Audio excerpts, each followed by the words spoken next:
नारद जी ने कही कि हमरो भी नाम नारद नहीं जो कल आज ही खटपट ना करवा दे। बहुत प्रेम प्रेम कर रही हो मैया, तो हम मन में कहा कि हमरो भी नाम नारद है, आज ही हम करवा देते खटपट।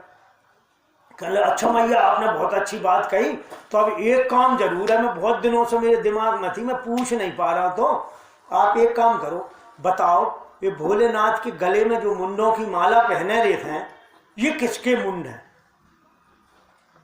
अब मैया जी ने तो कभी ज्यादा ध्यान ही नहीं था, बहुत सोची क्या है क्या बताएं। चल अरे जा तो नारद पता नहीं है हम। अच्छा मैया इतनी सी बात पता नहीं है मुंड कौन के हैं और बड़ी प्रेम के तो भजन बता देते हैं, फिर काहे को प्रेम, वो तो सब दिखावा होगा। माता जी अब 50 कहें लेकिन नारद जी ना माने, बोलो हम नहीं माने, इतनी बड़ी बात नहीं बताई आप, और अभी तक पता नहीं है कितने दिन हो गए। कब ठीक है आपने नहीं पूछी, कहले हमने नहीं पूछी, नहीं तो बता देते। अरे ठीक है नहीं बताई तो कोई बात नहीं है, लेकिन आप कह रही हो ना भजन तक बता देते हैं, राज कुछ नहीं रखे हैं, इतना प्रेम है तो जा भी तो एक बड़ी राज की बात थी, उन्हें बताने चाहिए कि नहीं बताने चाहिए? तो अरे कोई खास बात नहीं है, जा कोई पूछने की बात है मुंड। लेकिन नहीं नारद कहने नहीं मैया मैं नहीं मान सकूं, भाई यदि प्रेम हो तो बताएगा आदमी, ऐसे थोड़ी है कि ना बताए। अब भैया नारद जी तो चले गए, लेकिन माता जी की शक्ल पे 12 बज गए कि हाँ यार बात तो सही है, इतने दिनों से है, मैं नहीं पूछी कोई बात नहीं है, अब देवियों तो जम भी जाता है, तो जम गई, तो बताने चाहिए थी। अब जैसे ही भोलेनाथ बम बम भोले और भोलेनाथ ने नेत्र खोले और नारद जी बोले प्रणाम भोलेनाथ, कहले अरे हाँ नारद बैठो, कहले नहीं महाराज बहुत देर से आए थे, माता जी से बहुत सत्संग हुआ, अब हम आपको पता है एक जगह ज़्यादा रुक नहीं सकते, इसलिए चलते हैं, चलते चलते आपसे भी 2 राम राम हो गई, प्रणाम करके नारद जी तो खिसक लिए। भोलेनाथ ने देखा देवी जी की वो तो शकल पे 12 बज रहा है एकदम। हाँ देवी कैसी हो? कहले काय की देवी तुम तो बहुत कपटी हो। तो समझ गए कि नारद जी आए, तो कहले नहीं देवी कैसे कैसे कह रही हो, हमसे कपटी कह रही हो? अरे हम तो कितना आपसे स्नेह करते हैं, प्रेम करते हैं, अर्धांग बना। कहले वो सब बातें कि दिखावे की हैं, सही बात नहीं है। जब बताओ आपने आज तक जब बात बताई क्यों नहीं कि जे गले में जो मुंड की मालाएं पहनी हो ये किसके मुंड है?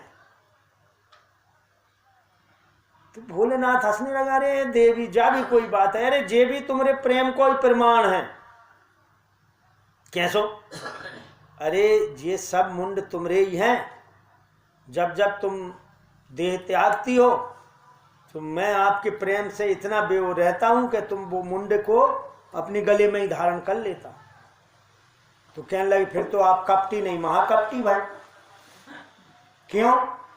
कहने लगे हम इतने बार जन्म ले गए, मर गए, फिर आ गए, फिर चले गए, फिर आ गए, जो मर वो जीवो हमसे लगा रखो, और तुम तब से बोलना एकदम बने बैठे हो आदिनाथ, तुम्हारे साथ कछु ना लगो, तुम तो बिल्कुल क्या हो गए, तो अमर बन कर बैठ गए। आप अमर हो, तो मर वो जीवो हमने लगा दो, और हमसे के तो प्यार करते हैं, जब इतनी बार हम मर गए जी गए, कब तो कम से कम हम पर दया करके हमें अमर बना दे। भैया आप में अमर कैसे हैं और हम मरने वाले? कहने लगे हमने अमर कथा पान करिए, अमर कथा को श्रवण करो, इसलिए हम अमर हो गए, अब तुमने करो नहीं है इसलिए। कहने लगे तो और भी कपट की बात आ गई, अब एक और आ गई नई बात, क्या आप अमर कथा जानते और हमें सुना ही नहीं, हमें भी सुना देते तो हम भी अमर हो जाते। कहने लगे देवी ऐसी साधारण नहीं है सुनबे की। अरे तो कहले हम तुमरे हते तो कम से कम हमें तो सुनाना चाहिए थी, साधारण को ये नहीं सुना। अब हम तो नहीं माने, हम तो अब अमर कथा सुनेंगे ही। अब भाई देवी जी नहीं मानी तो क्या करें, अब भोलेनाथ फंस गए। कहने ठीक है देवी जी सुनाएंगे। अब अमर कथा साधारण तो है नहीं है, जो जीव सुन लेगा अमर हो जाएगा तो एक समस्या हो जाएगी, क्या करें? ऐसी जगह सुनाई जाए कि जहां कोई जीव ही ना हो। तो भगवान भोलेनाथ अमरनाथ गए पहाड़ियों में, बर्फ के जंगल में, बिल्कुल एकदम सुनसान एरिया, अपने आभूषणों सभी तक निकाल के रख के चले गए अमरनाथ की गुफा में। अब किस्मत से सुखदेव जी तो वहां एक अंडे के रूप में विराजमान हो गए थे। तो भगवान देवी जी को कथा सुनाने लगे और कहने लगे कि देखो देवी जी, हम तो मग्न होकर कथा सुनाते हैं बिल्कुल एकदम समाधि। अब हमें पता कैसे चले तुम सुन रही हो, तो तुम हूँ को देते रही हो, हूँ का देते रहोगी तो कथा चलती रहेगी, हूँ का बंद तो कथा बंद। ठीक है, पार्वती जी कथा सुनने लग गई, भोलेनाथ सुनाने लग गए। वो कथा का प्रभाव ऐसा था कि वो अंडा तुरंत विगलित होकर के उसमें से एक सुख का बच्चा पैदा होकर पुष्ट हो गया और बैठ गया, वो कथा सुनने लग गया। अब माता जी तो सुनते सुनते जैसे 10वें स्कंद से 11वें स्कंद में पहुंची, तो जैसे अपन लोग सुनत सुनत थोड़ी देर में समाधि में पूरे मगन होकर सुनते हैं ना, ऐसी पार्वती जी भी एकदम कथा में हो गई मगन और लग गई समाधि, भूखा हो गए बंद। अब वो तोता तो बेचारा ध्यान से सुन रहा, तो बाने सोची कि यार अब कथा बंद हो जाएगी, हुक्का बंद हो गया तो नकल उतारने में सेम आवाज निकालने में तोता बहुत माहिर होता है। तो जैसे पार्वती जी हुक्का दे रही थी हूँ हाँ महाराज, वैसे के वैसे तोता महाराज हुक्का देने लगे। कथा चलती रही और जब कथा समाप्त हुई और बोली वृंदावन बिहारी लाल की, पार्वती भोलेनाथ ने जय बोली, पार्वती ने आकर हाँ महाराज तो फिर क्या कथा समाप्त हो गई। अच्छा तुमने सुनी नहीं? अरे महाराज सुन तो बहुत ध्यान से रही थी, कुछ ज्यादा ही ध्यान होगा तो समाधि लग गई थी। कहने लगे फिर है कि जी हुक्का कौन दे रहा तो? कहने लगे हुक्का नहीं महाराज, मेरी तो समाधि लग गई थी, सही बताऊँ आपसे झूठ का है बोली? कहने नहीं हुक्का दे कोई है जहाँ तो देखो, तो महाराज टुकुर टुकुर बैठे। अरे इसने तो चोरी से कथा, तो ये चोर कहाँ से आ गया? मेरी कथा सुन ली और ये तो अमर हो जाएगा, अब तो बड़ी गड़बड़ हो गई। भोलेनाथ को गुस्सा आया, लेके त्रिशूल दौड़े, तो महाराज भागे बद्रीनाथ और अमरनाथ, पहला पहाड़ और पीछे से भोलेनाथ त्रिशूल ले। तो वहाँ बद्रीनाथ के पास में माना ग्राम है, उधर ही उनका व्यास जी का आश्रम था। तो व्यास आश्रम में व्यास जी की पत्नी ऋतु स्नान करके अपने बाल सुखा रही थी, तो उन्हें आलस से जमाई जैसी आई, तोता महाराज उनके पेट में प्रविष्ट हो गया। जो जीव आत्मा था, जो सुख राधा रानी का, वो सुखदेव उनके पेट में प्रविष्ट हो गए। अब भोलेनाथ देखे अरे यार अब क्या करें। व्यास जी ने देखा भोलेनाथ, अरे आइए भोलेनाथ महाराज की जय हो, बड़े भाग से पधारे। कहने लगे अरे कैसे पधारे महाराज, आज तो बड़े नाराज से लग रहा है। कहने लगे नहीं भैया ऐसे नहीं हुआ व्यास जी, एक चोर का पीछा करते करते आया हूँ। व्यास जी हंसने लगे, महाराज चोर का पीछा करते करते? अरे आपके ना चोर क्या करेगा, आपका क्या है जो आपके पास से चुराएगा? आपके आभूषण ऐसे हैं कि कोई ये दोगे तो ले वो नहीं है, आपके पास कुछ घर नहीं, धन दौलत नहीं, कुछ नहीं, तो क्या चुरा लिया आपका? कहने लगे नहीं महाराज मेरी बहुत दिव्य चीज चुराई है उसने। अरे आप कौन सी दिव्य चीज रखते हो? कहने लगे अमर कथा। व्यास जी फिर हंसने लगे, महाराज आप हो तो बड़े भोले, क्यों? कि ये बताओ कि यदि उसने तुम्हारी अमर कथा सुन ली ना, तो अब वो अमर हो गया, और अमर हो गया तो मर कैसे सकता है भाई? अमर कथा सुन ली तो अमर हो गया, अमर हो गया तो मर नहीं सकता। तो आपने मारा और नहीं मरा तो आपकी बेइज्जती, भोलेनाथ से नहीं मरा, और आपने मार दिया तो उस अमर कथा की बेइज्जती। फिर कैसी अमर कथा कि सुन के वो अमर ही नहीं हुआ, अमर हो। हाँ तो इसलिए तो भोलेनाथ बोले अरे हाँ व्यास जी बात तो सही कह रहा है, अब बाने अमर कथा सुन ली तो मर तो सकता नहीं है, तो मार दूंगा तो मेरी अमर कथा की जो है अपयश होगा। तो अब चलो जैसी प्रभु की इच्छा छोड़कर भोलेनाथ चले गए कि जैसी अब भगवान की इच्छा सुनने की होगी। जिन्हें सुना रहे थे उनने तो सुन नहीं पाए, और जिन्हें नहीं सुना रहे थे उन्हें सुन ले। ठीक है भैया, चले गए। अब व्यास जी बोले बेटा आप निकले आओ। सुखदेव जी के नहीं भैया हम नहीं निकल रहे। बड़े परेशान ब्रह्मा जी से कही महाराज कछु करो, इनसे क्यों निकले जी। बैठे ही 12 वर्ष हो गए गर्भ में, 12 वर्ष हो गए। तो सुखदेव जी से कहा कि ब्रह्मा जी ने कि निकलो भैया। कहने लगे महाराज गर्भ में माया का प्रभाव नहीं रहता है, कष्ट तो रहता है लेकिन उस कष्ट की वजह से माया का प्रभाव नहीं रहता। गर्भ में व्यक्ति शुद्ध बुद्ध और पूर्ण ज्ञानमय होता है।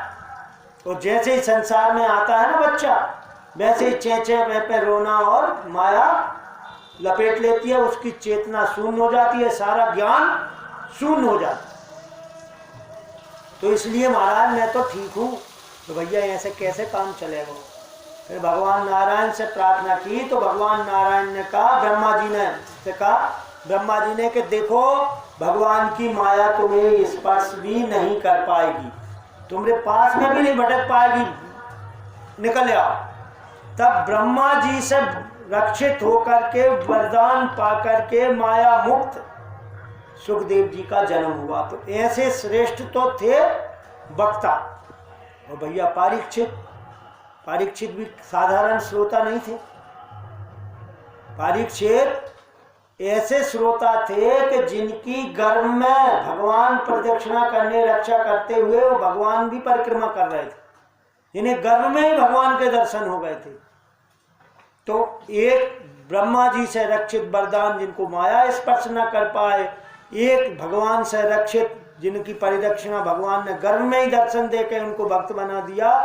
तो ऐसे विशिष्ट श्रोता हैं इस कथा के और ऐसे विशिष्ट वक्ता हैं।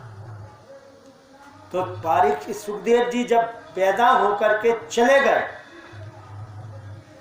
जंगल में, व्यास जी ने कथा की रचना की, अब पढ़ाएं किसको। इसका अधिकारी तो ऐसा विशिष्ट होना चाहिए।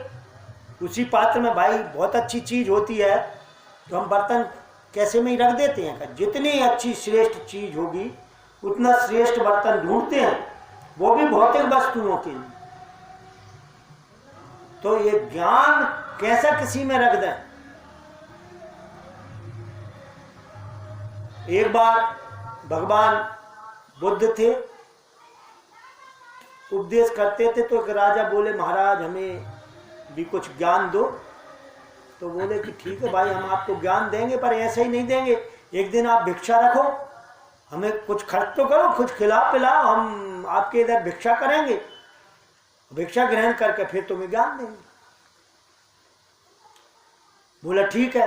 अब राजा ने भगवान को आमंत्रित किया, बुद्ध भगवान को, और बढ़िया अच्छी खीर बनाई औटा करके फर्स्ट क्लास, उसमें तमाम ड्राई फ्रूट डाले, मेवा मिष्ठान डाल कर खीर तैयार, खुशबू आती रही। पर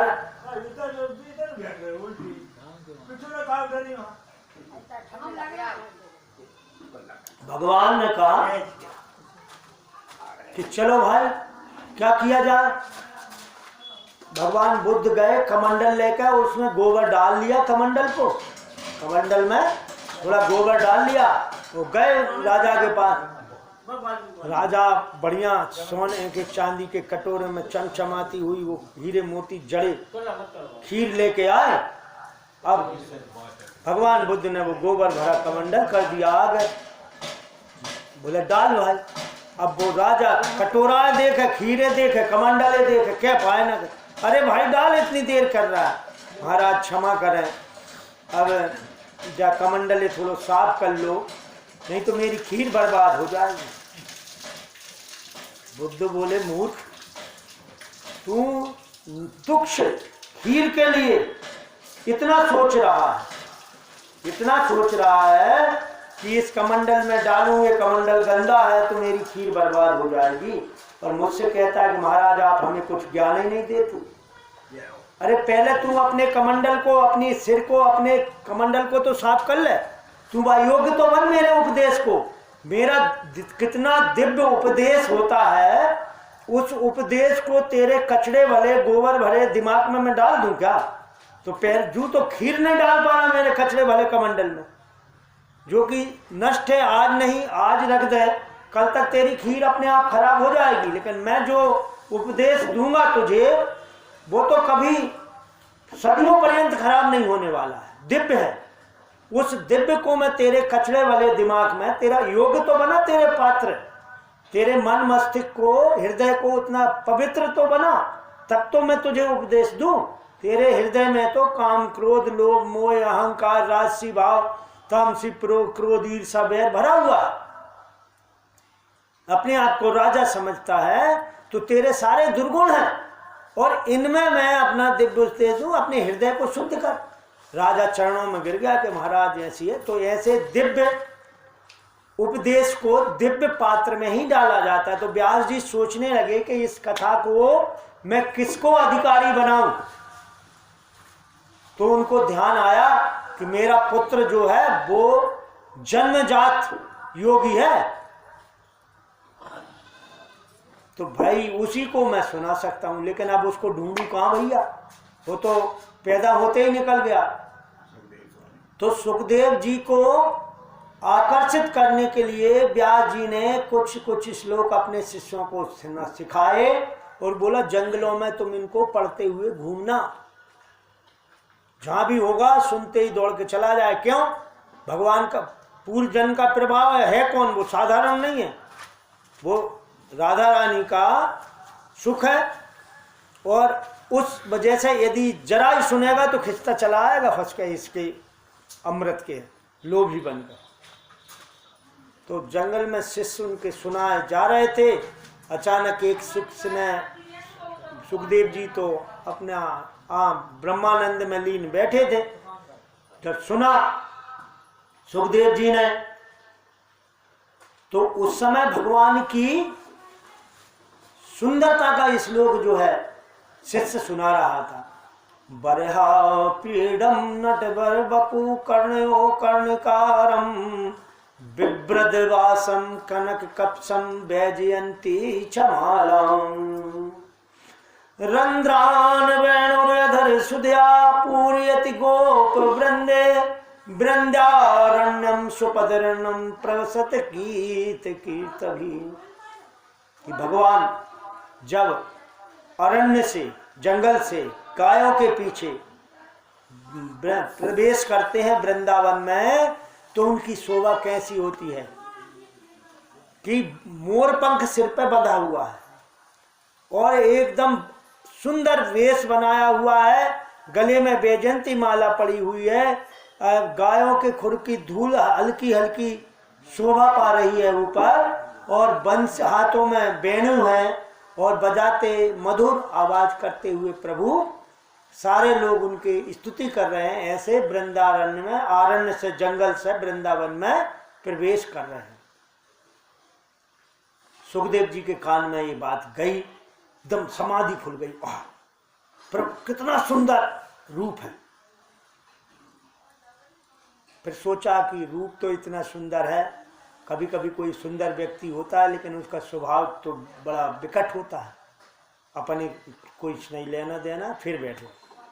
तब तक दूसरे चेला ने अहो बकी काल कूटम, पूतना का प्रसंग का एक श्लोक सुना दिया कि अरे देखो कम्बा दयालु शरणम ब्रजे, ऐसे दयालु को मैं शरण में हूं। कैसे? कि जो उस बकी, पूतना बक की भाई बहन बकी, जो अपने स्तनों में कालकूट जहर को लगाकर जिघ्रांशा मारने के लिए आई थी।